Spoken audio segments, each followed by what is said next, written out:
Alors, je voulais dire que c'est théologiquement incohérent. Dire que les catholiques vont en enfer n'a aucun fondement biblique ou théologique. Il dit l'Église catholique. C'est le type de discours qui diabolise les personnes au lieu de discuter des idées. Une vraie prédication est claire. Elle ne condamne pas en bloc. C'était la dérive numéro 1. Dérive numéro 2. Confusion entre désaccord théologique et damnation. Il y a une confusion entre désaccord théologique et damnation. On peut critiquer la Vierge Marie, hein? On peut critiquer la prière au sein. On peut critiquer les statuts. On peut critiquer les traditions catholiques. C'est légitime dans un débat. C'est légitime. Dans un débat, c'est légitime. Mais déclarer que ces gens ne sont pas sauvés, iront en enfer, dépasse largement l'autorité de n'importe quel pasteur. C'est un abus spirituel. Faire croire soi-même, faire que soi-même, on détient le verdict final du salut des autres. Donc le Marcelo détient le verdict final de tous les catholiques. C'est de la prétention, hein? En parlant de ce qu'on appelle ici des dérives sectaires. Dans le discours de Marcelo, on peut voir la dérive numéro 1. Accusation spirituelle sans fondement. Accusation spirituelle sans fondement.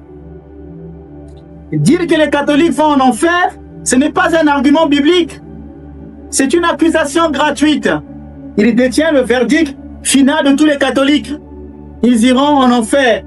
Dérive numéro 3. Utilisation de la peur comme outil de persuasion. Le prédicateur Marcelo joue clairement sur la peur de l'enfer, la peur d'être trompé par les catholiques. Pour lui, c'était un message indirect. Il faut être dans mon église pour être sauvé. Restez chez moi. Moi, j'ai la vérité. Les autres n'ont pas la vérité. Ils vous mentent. D'ailleurs, ils iront tous en enfer.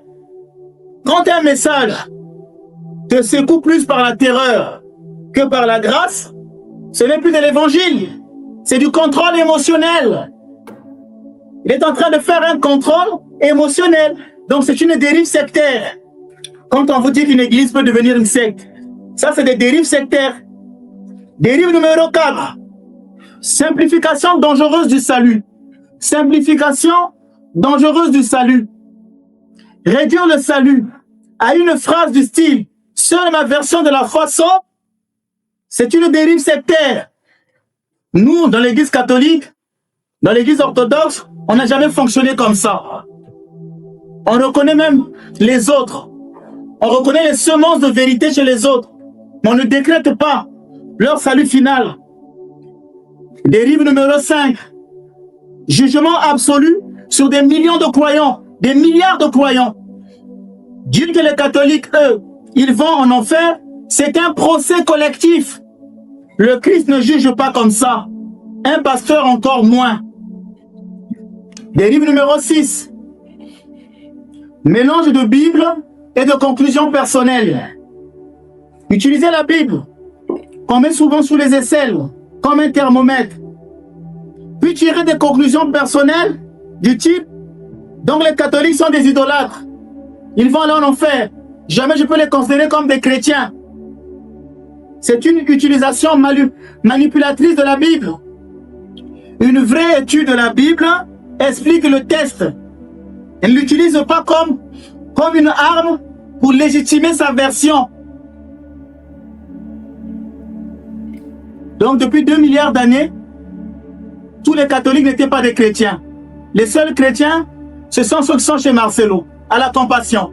Merci d'avoir regardé cette vidéo. N'oubliez pas de liker et de nous donner votre avis sur le sujet développé.